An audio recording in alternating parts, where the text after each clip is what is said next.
everybody. We are so excited that you're with us today for Living Imperfectly Perfect. And I am so excited because look who is here. Seth and Sean. This is so exciting. Today we're talking about what, y'all? We're talking about overthinking. And Seth and I have determined we all do it except for Sean. Yes, very much so. I'm overthinking right now. What are you thinking?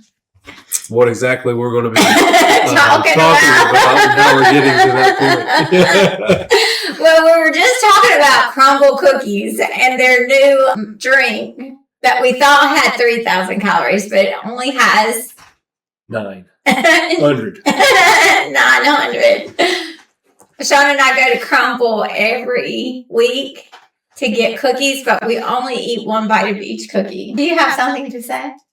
I'm not an overthinker. So this past week was really hard for me and Sean. And so we want to trust God, and we really try to trust God.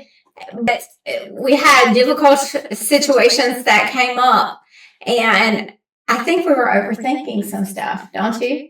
Probably, yeah, probably all of it. So, what do you do when you overthink? What you got, Seth?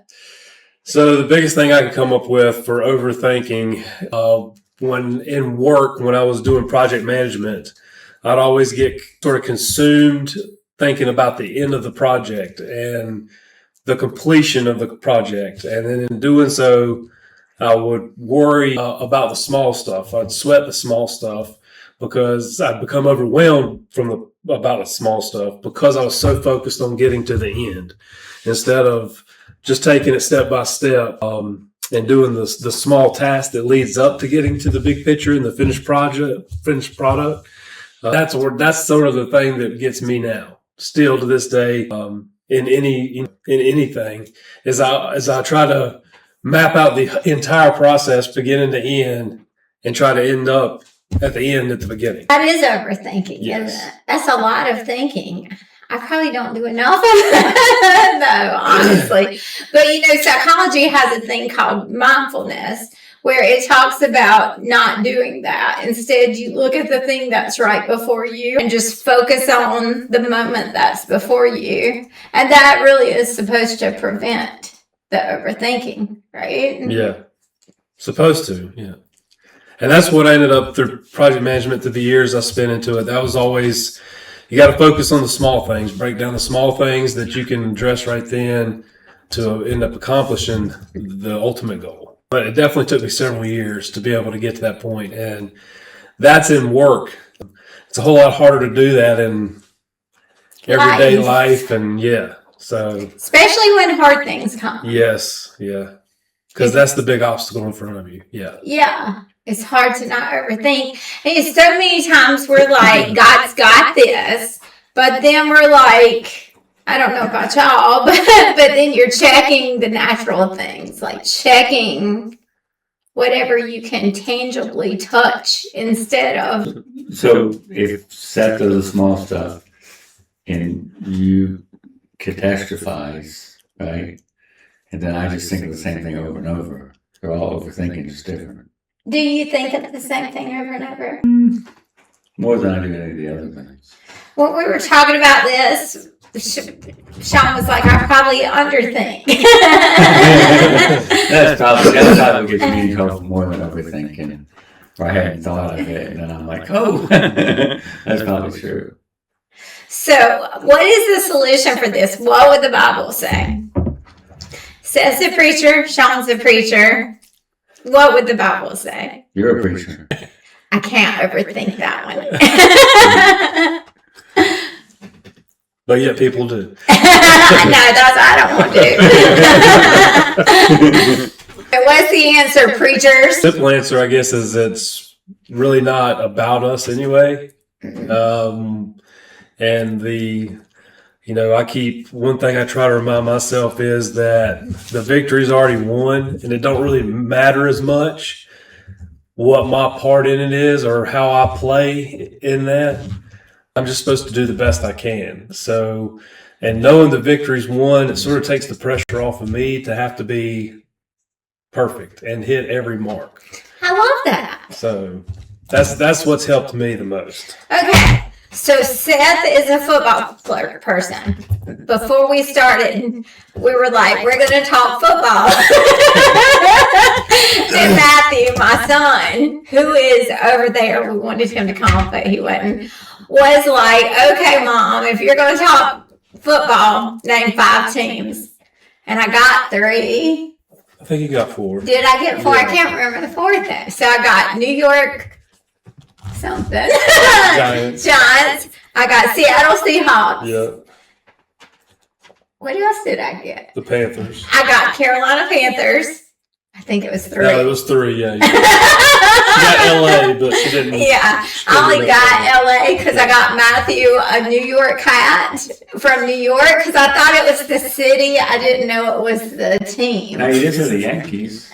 Yeah, she I did say the Yankees, but we determined that was not football. That's right? baseball, yes. That's baseball. Okay, so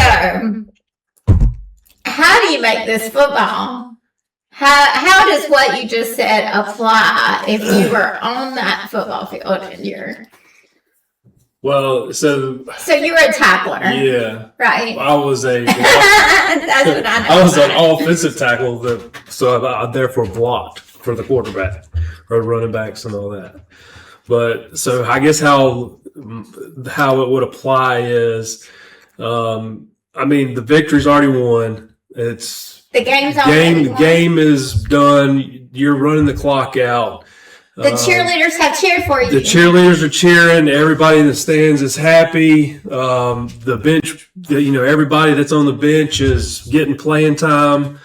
That's pretty good. Yes. So anyone that's on the team, whether they're starters or what have you, they're getting playing time. They're getting, That's and good. that don't always happen. Yeah. Tight games, close games, that don't happen. But in big decisive victories, everybody I love gets out that. there. So And the cheerleaders get to cheer a Yes. lot yes. because we make many touchdowns. Everybody in the stands is happy. Cheerleaders are happy. The bands are playing their songs. Yes, I love that. Normally, there's a lot of touchdowns being scored, so the vibe is definitely up. The excitement Yes. level's up. Yes. So that's what I would liken it to. Just playing with the lead and knowing that victory's already at hand. That's a good analogy. So the key to overthinking is to see the victory already won, which you can do through Christ. Yeah. And that's there is a little bit, there's faith definitely involved with that, and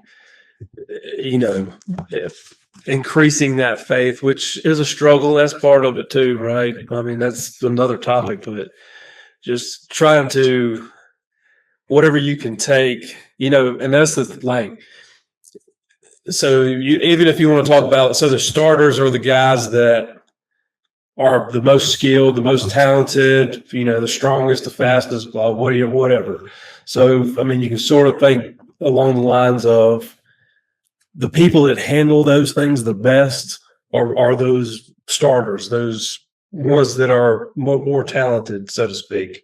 But that doesn't mean that the guys that are on the bench now won't eventually get there. They're underclassmen or they're young in that. So, same thing with walking in a Christian life is you may be young, you may be on the bench right now trying to develop and sharpen those skills to be able to stand. You know what I'm saying? So, and there's of course different levels of competition within sports. Same thing with your Christian walk. There's going to be different levels of severity and opposition that you would end up facing at some point. So it's like Different teams. yeah, Several different different teams, different skill levels, and all that. So some games are going to be easier than others, but ultimately our victories won. So. That's a fact. Okay. Well, we were talking the other day, actually running airplanes, and you were all freaked out I was freaked out. about it. There was a great story though. So we were freaked out. We had a really difficult week. Well, we're talking about you being freaked out about the airplane itself. Yeah. What's that got to do with it? Overthinking. Oh, overthinking. But there was a good story how Don brought me through, who set me beside Seth. Not really Seth, but somebody just like him. I didn't get to sit with Sean. God put me right past first class. We didn't even pay for that seat. He put us in really great seats and sat me beside Seth because I couldn't be with Sean. And this guy just kind of ministered to me the whole flight because I was really kind of in a bad place, a sad place, right? Or a hard place. And so anyway, what were you saying?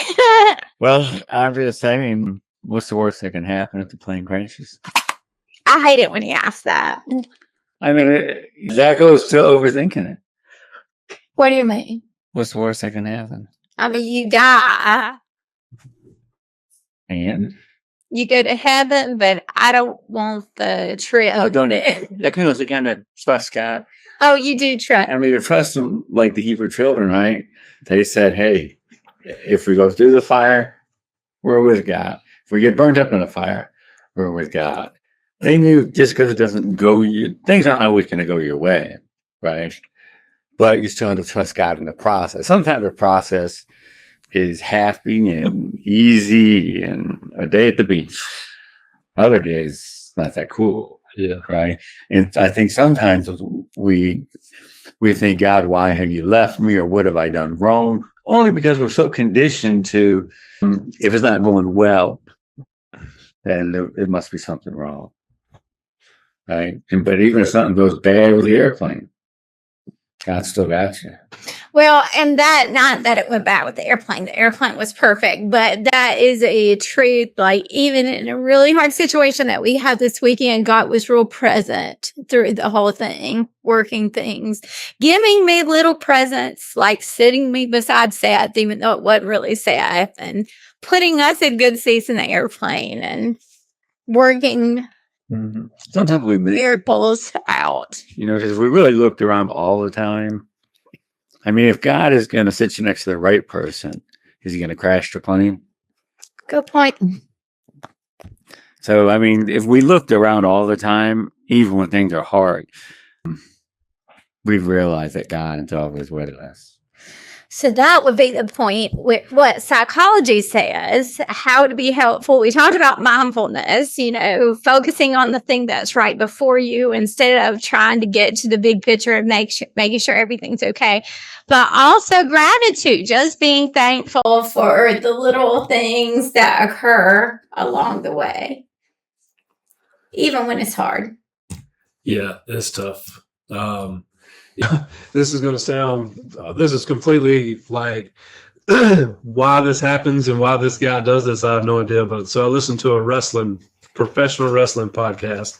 This guy interviews professional wrestlers. He hasn't come on there. He does little talks and, where he gives his thoughts on what's happening in professional wrestling too. But anyway, he always does. He ends every show with his guests or whatever with give me 3 things you're grateful for. So, to be honest, listening to that has sort of helped me reshape my mind too, because like Sean, there's the small things like, of course everyone's like, oh, my family and my friends and wrestling and whatever. But, there's really the things that you can have gratitude for. And like, especially this guy, he says that him and his wife, they do this every night when they go to bed. They say to each other 3 things that they're grateful for from that day. So if if you think about doing that daily, are you always going to say the same 3 things? My husband, my wife, my kids, my dog, whatever. Eventually it's going to change up, So I just think that's helped me being a little bit more mindful of the things to be grateful for, because, fortunately I do the opposite. Of course, my attention is drawn more to the things, the negative things. Mine too. So I guess just naturally, overthinking for one, too, leads to that, because I'm looking for all the negatives. Everything that could hurt me is what I'm trying to address. Yes. Yeah. It's sort of, I guess, our defense mechanism for one is to address or to identify those things And so that's where so much energy gets put, and not, like Sean's saying, not paying attention to those smaller things that we should be grateful for. So that is something to be mindful of. But yeah, a wrestling podcast of all things. Well, that'd be to that. So Well, go ahead. No, doesn't always thinking bad do something to cortisol? It does. So cortisol is the negative chemical that goes throughout your body, and it can cause all kinds of bad things, bad health problems. It causes even excess weight around your waist. I mean, it's just kind of crazy all the stuff it does. And bad thinking does do that. But on the flip side of that, gratitude, researchers at Duke have now called a super drug, because it can decrease all the negative things in your body, like high blood pressure. I mean, like, there's a whole list. Google it. All the things that gratitude will do for you. So they're now calling gratitude a super drug. I would definitely agree with that. And y'all know I lost a lot of weight at one point. I've gained some of it back, but when I was losing that weight, I was definitely in a better place mentally, and I would say at the time where I didn't have quite as much worry. And then through the worry and then trying to dealing with all the negative stuff, then I have put extra weight back on. So there is I would say definitely something to that. Everything's connected. Yeah. Probably. It is. It's totally connected. Mind-body connection, I'm 100%. And I'm 100% sure, just from counseling people, you'll see the same illnesses and the same diagnoses, so that your mind can create a lot of health issues too. I'm pretty positive about that. My allergies got better then. I saw that. I was kind of praying for that too. Seth came in with, we kind of had a fight today with this podcast, because I didn't think I was going to get the stuff set up. Seth came and fixed that. Seth came in with the allergies, and I just felt horrible all day today. But I had done Zumba, lifted weights, and I ran yesterday, and my body was tired, but I feel much better now. Let's have gratitude. Let's name one thing we're thankful for. What is it? I'm going to take your Matthew sitting across from us. That's that's your gratitude. I'm going to use that too, that Matthew's here with us at home. I lifted weights with him yesterday. It's all about Matthew. I don't know if I'm today. grateful though, because I'm pretty sore from it. And Joshua's coming in Friday, so. It's crazy. Seth said it first. Yeah, but we followed. Matthew's no longer grateful for his parents. If you couldn't hear him, Matthew said it's funny that Seth said it first. We try to get Matthew to join us. Maybe he will one day. Y'all got anything else? Nope. So thank you so much. Matthew, you want to come and say hello so they know what you look like? He said, no, I'm okay. I'll put a picture up. But thank you for joining us today for Living Imperfectly Perfect. Hopefully you have learned something. Have we learned something? Let's summarize. What have we learned about overthinking? Go ahead, Seth. that we do it and then we shouldn't do it because we don't need to do it. That's right. Why? Because the victory's already won. I love that. That's a good summary of everything. So remember, as you're going about your day, to think about that. The victory is already won. And then use mindfulness to stay in this very moment. Use gratitude as your super drug. And you get the last word, Sean. Goodbye. Y'all have a great day.